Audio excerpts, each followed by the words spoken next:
Friends, आपका स्वागत है हमारे YouTube चैनल हिंदी ज्ञानोदय में। हमारे पहले वीडियो में आपने देखा कि कैसे आप हिंदी में MA BA करने के बाद विभिन्न संस्थानों जैसे केंद्र सरकार, भारत सरकार के उपक्रम, महारत्न, मिनिरत्न और भी कई सारे ऐसे संस्थान हैं जिनमें आप नौकरी पा सकते हैं। और सबसे अच्छी बात है कि यहाँ आपको सरकारी नौकरी के ऑप्शन मिलते हैं जो कि आपके भविष्य की एक अच्छी संभावनाओं को दर्शाती है और इसमें अच्छी खासी सैलरी भी आपको प्राप्त होती है। आज का यह वीडियो हम बना रहे हैं SSC के उन विद्यार्थियों को केंद्रित करते हुए जो आने वाले कुछ माह के अंदर कनिष्ठ हिंदी अनुवादक, junior Hindi translator, senior Hindi translator और प्राध्यापक की परीक्षाओं में बैठने वाले हैं। हमारे पास कुछ विगत वर्षों के प्रश्न पत्र के उदाहरण हैं और उनसे संबंधित कुछ प्रश्न पत्र हैं जिन पे हम चर्चा करेंगे। तो चलिए हम चलते हैं सीधे आपके साथ में प्रश्न पत्रों के ऊपर में चर्चा करते हैं। कनिष्ठ हिंदी अनुवादक, जूनियर हिंदी ट्रांसलेटर, कर्मचारी चयन आयोग अर्थात स्टाफ सिलेक्शन कमीशन।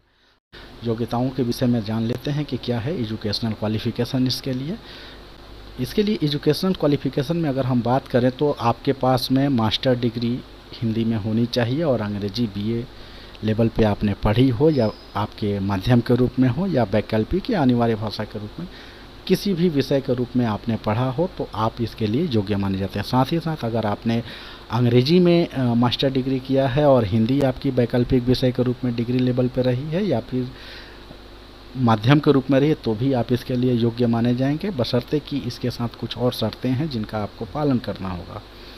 यदि आपने हिंदी अंग्रेजी को छोड़ के किसी विषय से MA किया है और हिंदी आपकी एक सब्जेक्ट रही है और अंग्रेजी आपका माध्यम रहा है BA लेवल पे, तो भी आप इसके लिए योग्य माने जाएंगे। मान्यता प्राप्त विश्वविद्यालय से डिग्री स्तर पर अनिवार्य या वैकल्पिक विषय के रूप में अथवा परीक्षा के माध्यम के रूप में अंग्रेजी तथा हिंदी माध्यम से हिंदी अथवा अंग्रेजी को छोड़कर किसी विषय में स्नातकोत्तर की डिग्री अर्थात मास्टर डिग्री आपने किसी भी सब्जेक्ट से किया हो लेकिन आपने BA लेवल पे हिंदी इंग्लिश के कॉम्बिनेशन को अगर बरकरार रखा है, दोनों को आपने एक को जैसे आपने सब्जेक्ट के रूप में पढ़ा है और दूसरे को माध्यम के रूप में आपने स्टडी किया है तो आप इसके लिए योग्य माने जाते हैं। वही बात यहाँ भी कही गई है, बस उसमें यह है कि दूसरे को आपने हिंदी के माध्यम के रूप में रखा, जैसे हिंदी को माध्यम के रूप में रखा और अंग्रेजी को विषय के रूप में पढ़ा है, तो ये दोनों ही चीज़ें सेम हैं, बस इसमें थोड़ी सी शब्दों को जो है कि उलटफेर की गई है, जैसे हिंदी की जगह अंग्रेजी और अंग्रेजी की जगह हिंदी को। लेकिन ध्यान दें, ऊपर की जो भी शैक्षणिक मान्यताएं हैं उनके साथ में आपकी ये चीज़ होनी बहुत ही ज़रूरी है। विशेष रूप से यदि आपके पास अनुवाद में मान्यता प्राप्त डिप्लोमा नहीं है तो आपको 2 वर्षों का अनुभव चाहिए, ये कंपलसरी है।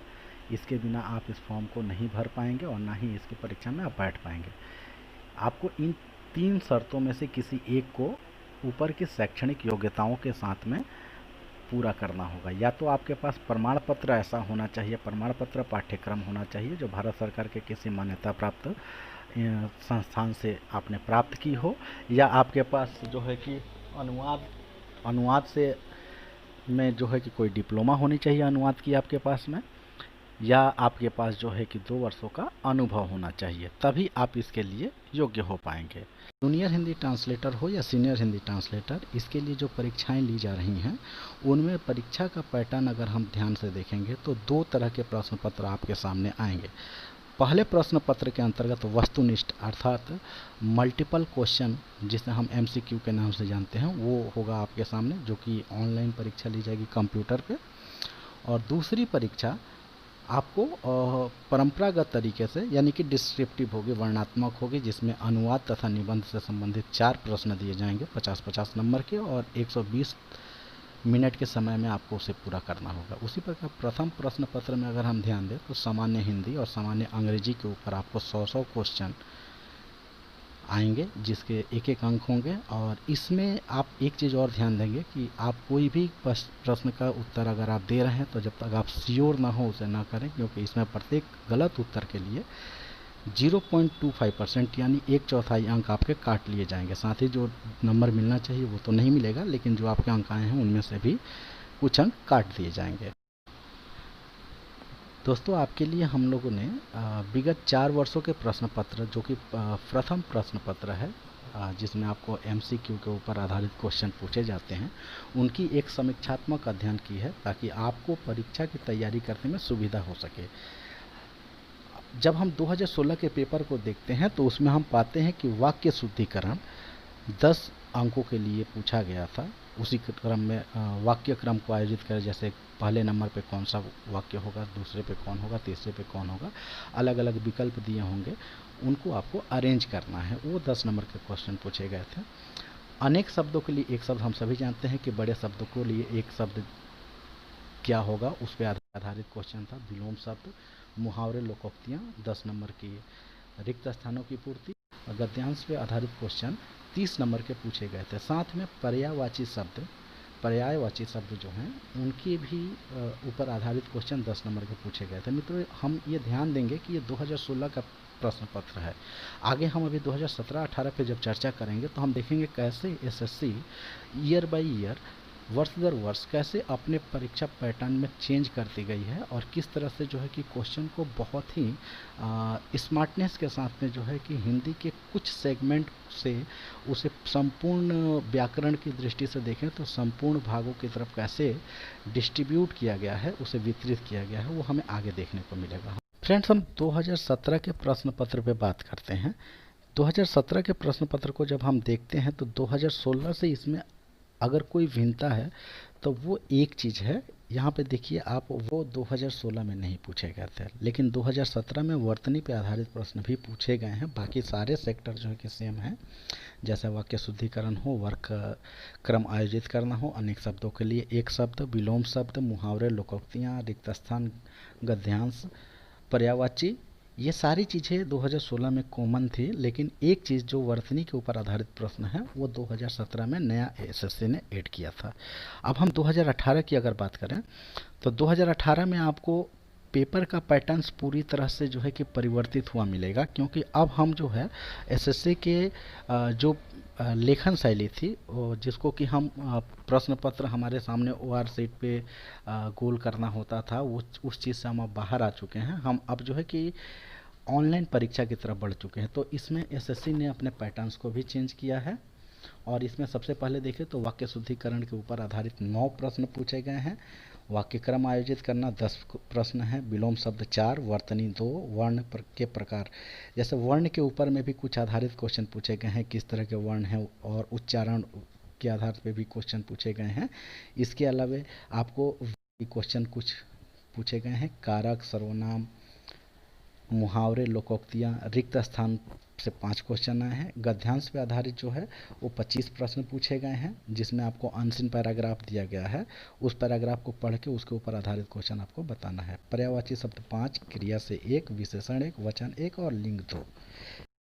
2018 के दूसरे सेगमेंट में देखते हैं कि और भी कुछ प्रश्न पूछे गए हैं, जिनमें आपको 2018 में अनुस्वार, अनुनासिक, भाववाचक, युग्म सम्मिलित करें, समुच्चय बोधक, घोष, अघोष, अनेक शब्दों के लिए एक शब्द, संधि, समास, काल, वाच्य, शब्द दोष, शब्द के प्रकार, शब्दों के अर्थ, अव्यय के भेद, अल्पप्राण व महाप्राण तथा ये हमारे 2018 के पेपर को अगर हम देखें तो यहाँ हमने देखा कि अलग अलग सेगमेंट के अंतर्गत थे, और इसके साथ ही यहाँ पे भी हमारे सेगमेंट है। तो इन दोनों को देखने के बाद आप देखें कि 2016 के पेपर को हमने डिस्कस किया, 17 को डिस्कस किया, और जब 18 को हम देखते हैं तो पैटर्न्स पूरी तरह से बदल चुके हैं।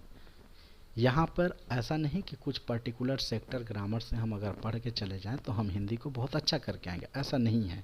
अब आपको ग्रामर को बहुत ही बारीक तरीके से पढ़ना होगा, हर एक चीज़ की जानकारी रखनी होगी, तभी आप एसएससी के पेपर को सॉल्व कर पाएंगे और हिंदी में बहुत अच्छा मार्क्स उठा पाएंगे। अब हम चर्चा करते हैं 2019 की। फ्रेंड्स, 2019 के पेपर पे अगर हम नज़र डालें तो हम 2018 में जिस तरह के पैटर्न्स पे क्वेश्चन पूछे गए थे, पैटर्न्स लगभग सेम है, लेकिन दोनों में अंतर थोड़ा बहुत है, जैसे कि उस समय 2018 में व्यंजन पे आधारित कुछ प्रश्न पूछे गए थे, जबकि 19 में उसे नहीं पूछा गया। सर्वनाम पे आधारित भी क्वेश्चन नहीं है। हमने इसे इसीलिए यहाँ उल्लेखित किया है ताकि आपको ये समझने में सुविधा हो सके कि पिछले वर्ष के पेपर में क्या चीज़ें पूछी गई थी जो इस बार उसे हटा दिया गया है। तो आप ये कतई ना समझे कि जो पिछली बार पूछ लिया गया वो इस बार नहीं पूछा जाएगा। क्वेश्चन के पैटर्न्स में थोड़े बहुत चेंज होते रहते हैं। कुछ कुछ चीज़ों को छोड़ा भी जाता है क्योंकि 100 क्वेश्चन ही पूछे जाने हैं। और व्याकरण की दृष्टि से अगर हम देखें, व्याकरण के विषय को देखें, तो उसमें बहुत सारे ऐसे सेगमेंट हैं जो कि 100 प्रश्न पूछने के लिए काफ़ी हैं। यदि हम 2019 में देखें सेगमेंट वाइड की क्या क्या प्रश्न बने हैं, तो विलोम शब्द पे 5, वर्तनी 2, वर्ण के प्रकार 2, कारक से 1 बना है और संधि 4। तो कुछ चीज़ें हैं जो कि एकदम फिक्स हैं, जैसे गद्यांश पे आधारित पर्यायवाची, वर्तनी, विलोम शब्द, लिंग, संधि, समास।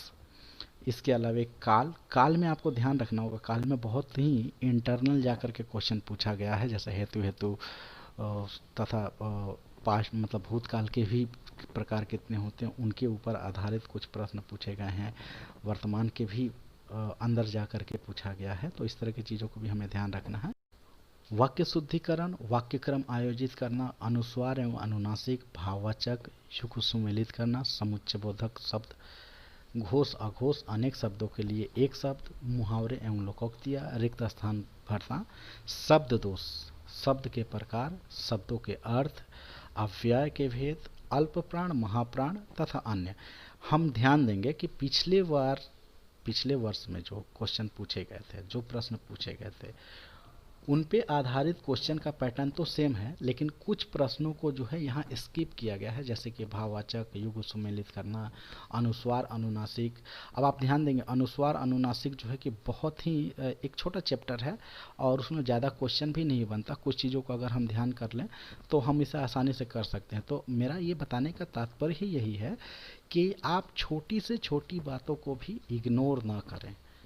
आप व्याकरण को पूरे अच्छे से स्टडी करें, उनका अध्ययन बहुत ही अच्छे से करें, सावधानी से करें, और ये कभी ना सोचें कि इस सेक्टर से तो आना ही नहीं है, हो सकता है। ये हम 2016 तक के पेपर 17 तक लास्ट हम ऐसा कर सकते थे, लेकिन 18 के बाद से ऐसा करना बेवकूफ़ी होगी। तो आप व्याकरण को अच्छे से पढ़ें और ध्यान से पढ़ें। प्रश्न पत्र 2, अनुवाद और निबंध, नंबर उठाने के दृष्टिकोण से बहुत ही अच्छा प्रश्न पत्र है। इसमें नंबर बहुत आसानी से उठाए जा सकते हैं, स्कोरिंग भी बहुत अच्छी है। और हम इस पे अलग से चर्चा करेंगे कि निबंध लिखने की शैली हमारी कैसी होनी चाहिए, किस तरह हम निबंध में अच्छा मार्क्स उठा सकते हैं। अंग्रेजी के निबंध के लिए भी आपको बताया जाएगा। साथ ही अनुवाद को केंद्रित करते हुए भी हम कुछ वीडियो आपको ज़रूर प्रोवाइड करेंगे कि अच्छे अनुवाद की क्वालिटी किस तरह से होती है और कैसे आप अनुवाद को बेहतर ढंग से कर सकते हैं और उसमें अच्छा मार्क्स उठा सकते हैं, चाहे वो हिंदी से अंग्रेजी हो या अंग्रेजी से हिंदी। तो कुल मिलाकर के हम देखें तो इस तरह से हमने समझा कि स्टाफ सिलेक्शन कमीशन के अंतर्गत junior Hindi translator, senior Hindi translator के लिए जो पद निकाले जाते हैं उनके लिए योग्यता और उनका परीक्षा का पैटर्न, साथ ही साथ विगत 4 वर्षों के प्रश्न पत्र पे हमने चर्चा की कि कैसे हम उसका एक मूल्यांकन समीक्षात्मक अध्ययन करके देखा कि किस तरह से क्वेश्चन पूछे गए हैं, किन किन सेगमेंट से उनमें आया है।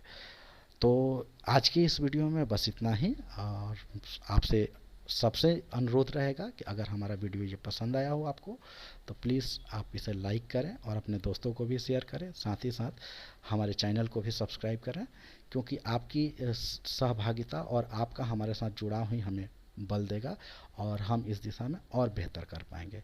बहुत बहुत धन्यवाद।